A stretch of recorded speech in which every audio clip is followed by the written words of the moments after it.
Today we're going to be looking at James chapter 1, verse 2 to 4. So if you want to grab that out and stick a finger there.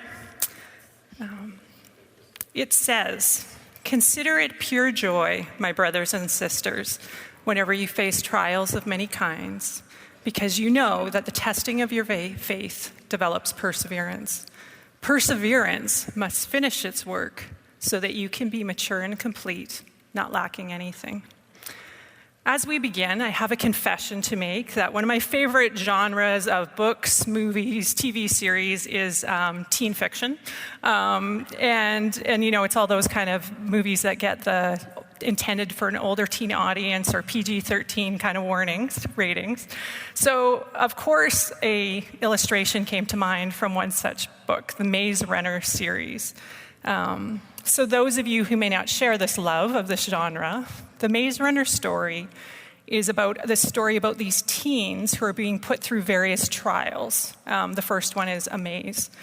And they're being put through these trials by a group called WICKED. Now, WICKED is an acronym for World and Catastrophe Kill Zone Experiment Department. So WICKED is this group, ominous group, that is putting these kids through trials, such as a maze, because the experience of the trial produces something in their brain that WICKED hopes will result in this vaccine for this virus that is, of course, ravishing the world. Now, in the story, Thomas, the main character, is one of these kids who's being put through the trials. And he's lost his memory. Once he goes into the trial, he loses his memory of what happened before.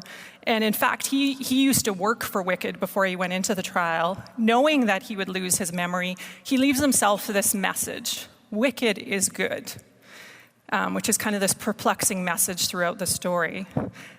Now, in the Maze Runner story, WICKED's ends, while they might be somewhat good in hoping to get this vaccine to save the world, their ends become very questionable in the fact that they're going to kill all these kids to get the vaccine out.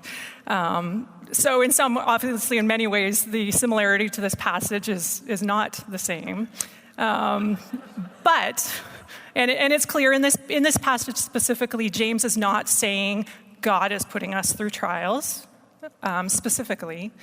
But there is this place that the movie and this passage instruct us to recognize that trials produce something in us that cannot be produced otherwise.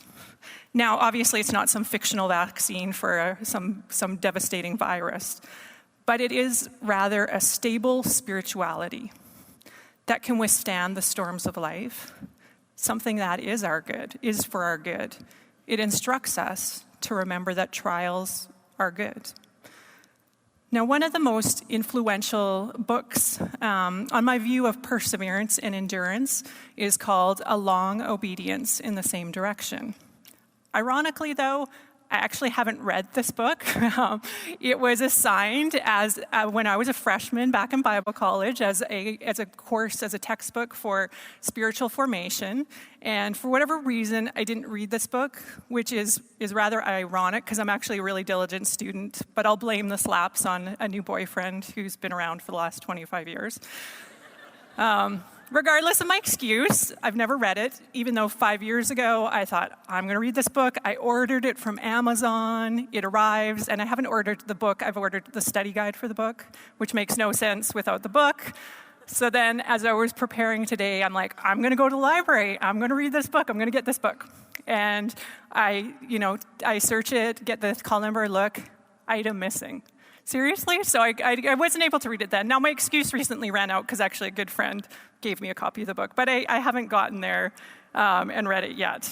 So despite that ridiculous story about not reading this book, it is one of the strongest influences, along with this verse we'll be looking at, on my view of perseverance and endurance. For me, the picture of our spiritual life as a journey is the primary way of my understanding it. And the title alone, A Long Obedience in the Same Direction, reminds me that this is a lengthy journey that requires dedication and perseverance. So with this in mind, we're going to look a little closer at this passage that speaks about perseverance and endurance.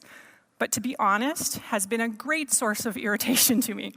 Since I first learned it, I was in grade 12, and again, the passage is James 1, verses 2 to 4. Consider it pure joy, my brothers and sisters, whenever you face trials of many kinds, because you know that the testing of your faith develops perseverance. Perseverance must finish its work so that you can be mature and complete, not lacking anything.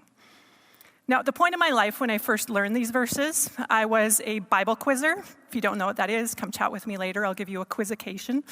And as a quizzer, I was memorizing for that year the books of James and Romans, which meant I was memorizing 5 chapters of James and 16 chapters of Romans. Because I memorized James first, and because these verses are right at the beginning of the book, this meant for my entire quizzing year, I would quote these verses over and over and over again as I studied for quizzing. And these verses annoyed me so much. I could not get my head around it. What kind of crazy talk is it that you would feel joy in the face of trials? Personally, if I was creating my own Margaret's condensed version of the Bible, these would not make it in. This verse would not make it in, along with the passages that Dan read. I would definitely cut 1 Peter 1, 6 and 7, Hebrews 12, 3 to 4, Romans 5, verse 3 to 5. Of course, I'd have to cut a whole lot of the Bible, certainly a bunch of what Jesus said, and even his crucifixion, because as we remember this Holy Week, a lot is about suffering and trials. In the end, the Margaret's condensed version would be very, very condensed because the Bible talks a whole lot about suffering and trials. All this instruction, though, at the time, be glad, don't grow weary and give up, rejoice at trials, it was just all yuck. It was just all crazy Bible talk. And while I was not very old, being in grade 12 at the time, I did have a sense of some very real trials, having lived with a stepdad where it was not easy. And I knew that joy was not an emotion I felt in the midst of that. So despite this conflicted relationship I've had with this passage, it has in fact become one of the foundational pillars, which sees me through tough times. This passage both challenges the way I approach the world and gives me hope. So some background.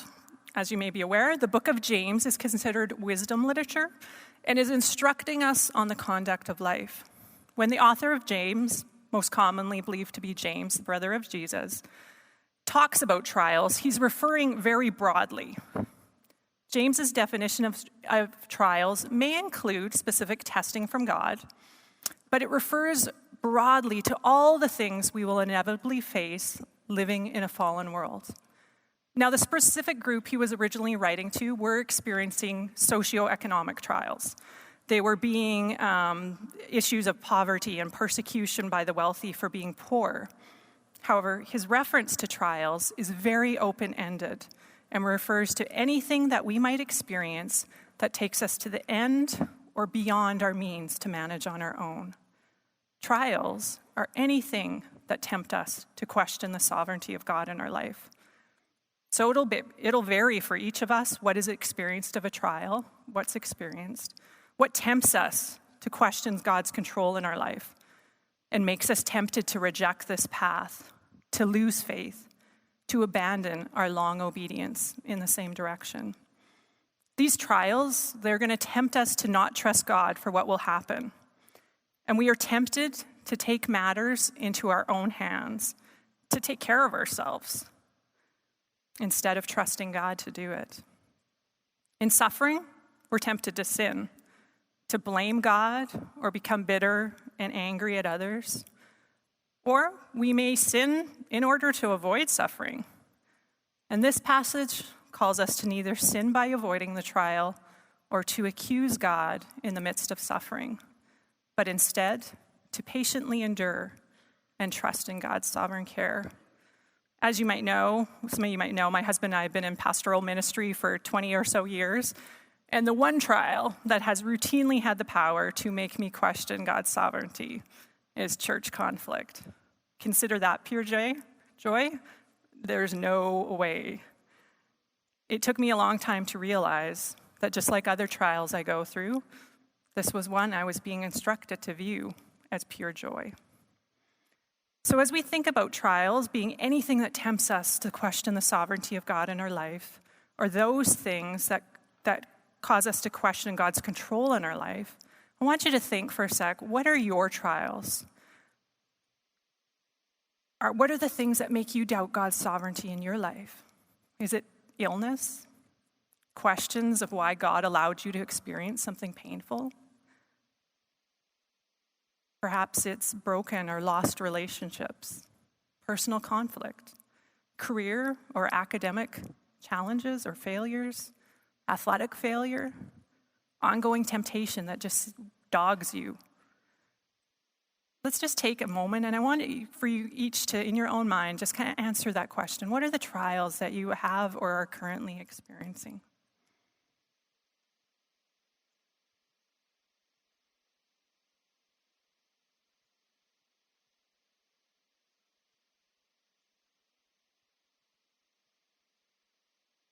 So way back when I keep those things in mind as we continue to talk about this passage, but way back when I first learned these verses, the first and really main issue I took with it was this concept of trials as a reason for joy. And not just like regular joy, but pure joy. The emotion of joy refers to a feeling of great pleasure, which is not what I experience trials to be. Over time, I've come to realize the joy the author refers to is not a feeling, but rather a perspective, an acknowledgement of something greatly valued or appreciated. In this passage, we are instructed to have an attitude of joy. The author is actually giving us an authoritative command. It's not just a little suggestion, like you might want to consider this. The words in these verses that are translated "consider" and "know" are imperatives and are very clear commands to us to adopt a wise view of trials as something greatly valued and appreciated, and therefore a reason for joy because of the fruit the trial produces in us. In the Message, this verse begins, "Consider it a sheer gift." So joy here is not a feeling or even joy for the trial itself, but a recognition of the valuable gift it is producing in us, both for the present and for eternity. Although the trial is not a joyful thing, we're told to regard it as joyful. The joy spoken of here, again, it's not a feeling, but joy as a deep inner confidence that every bit of the trial can be redeemed for God's good purposes. James calls us to perseverance and endurance, to wait for God's work to be accomplished in God's timing. The trials in themselves are not valuable. They are only valuable as an opportunity to grow in our faith. The language of this passage commands us to consciously recognize the fruit it will produce and therefore embrace the trials as valuable. We're invited to take the perspective of trials that considers the potential outcome, that sees the silver lining of moral and spiritual formation. Endurance is staying the course in the face of opposition. Trials are a necessary part of the process of preparing us as believers for our presentation before God. Through persevering trials, we pick up aspects of Christian character that can be gained through no other means. We gain a stable spirituality that can withstand the storms of life. In the book of James, this is referred to as perfection, which is not referring to a sinlessness, but rather a fully developed character, a stable righteousness in which we become more like Jesus. Perfection is a commitment to the command of God and obedience in all things. Perseverance, then, is remaining under the trial and how it threatens us without panicking. Trials, they confirm our faith as being true. Just as fire brings the gold out of ore, so trials bring out our faith. 1 Peter 1 verse 7, which Dan read earlier, is considered a parallel passage and says, "These trials will show that your faith is genuine. It is being tested as fire tests and purifies gold, though your faith is far more precious than mere gold. So when your faith remains strong through many trials, it will bring you much praise and glory and honor on the day when Jesus' Christ is revealed to the whole world. A presumption in the James passage is that the believer will endure. We will survive the trials and the refining process. Embedded in this passage is hope, the assumption that we won't be overwhelmed by the trial, and we will have a mature faith at the end.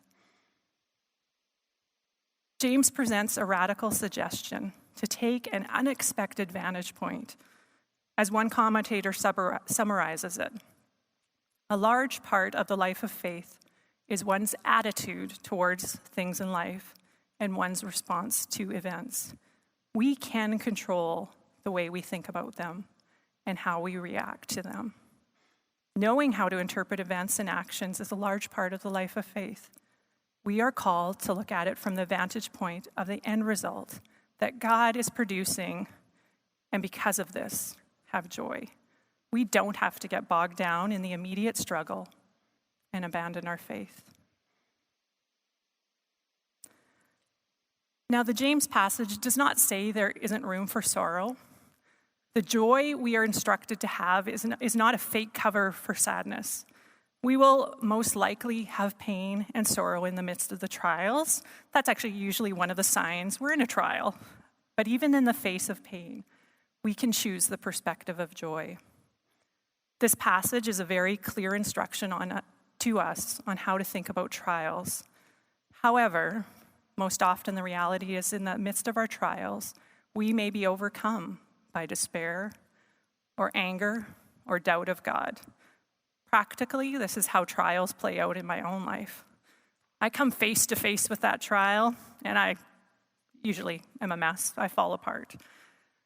If others are involved, whatever it might be, interpersonal conflict, I'll often become angry, approaching it, really just fighting back, pointing my finger, defending myself, becoming angry, attacking the other person.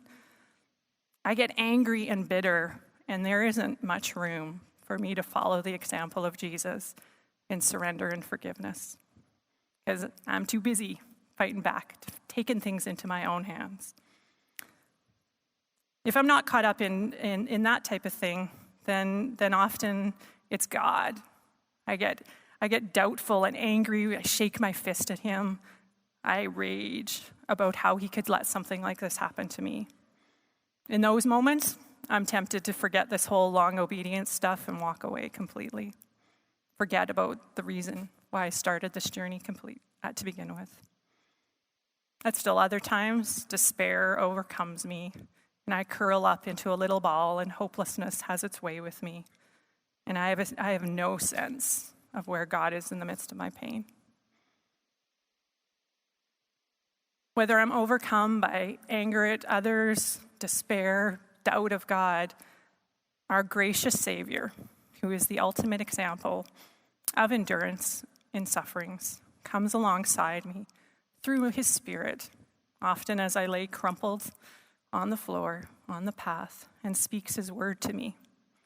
He reminds me of passages like Psalm 69, where my pain is so clearly expressed in the words saying, "Deeper and deeper, I sink into the mire. I can't find a foothold to stand on. I am in deep water, and the floods overwhelm me." And as the Spirit speaks these words, I slowly begin to find my foothold in the mud. And then he reminds me of passages like John 16:33. "Here on earth, you will have many trials and sorrows, but take heart, because I have overcome the world." Continues to minister to me, helping me get back up on my feet through passages like Hebrews 12, verse 12 and 13. "So take a new grip with your tired hands and stand firm on your shaky legs. Mark out a straight path for your feet. Then those who follow you, though they are weak and lame, will not stumble and fall, but will become strong." And finally, his word comes to me with hope, reminding me of Matthew 28, verse 20. "To be sure of this, I am with you always, to to the very end of the age. We often begin and embrace this long obedience because we're focused on our ultimate treasure, that one day we will be with God in his presence without the distraction and pain of living in a fallen world. But it is a long obedience, and there will be many trials along the way. In addition to our ultimate hope of one day being fully in God's presence, we have this wonderful hope that God is with us now. On our long and guaranteed painful obedience, God is with us through his Spirit. Despite the pain and chaos of the world we live in and the trials we will face, our treasure, God, is with us even now. He strengthens us, comforts us, counsels us. We are not alone in this journey in the midst of our trials. We will not be overwhelmed. We will become mature and complete. And so with this knowledge that trials are producing something so valuable in me, and with this hope that God is with me in the midst of the trials, I now embrace this verse, which previously confused and irritated me, but now strengthens and encourages me. And I pray that as you think about the trials in your own life, those things that you identified earlier when we paused, that you will hear this verse and embrace it with the same hope.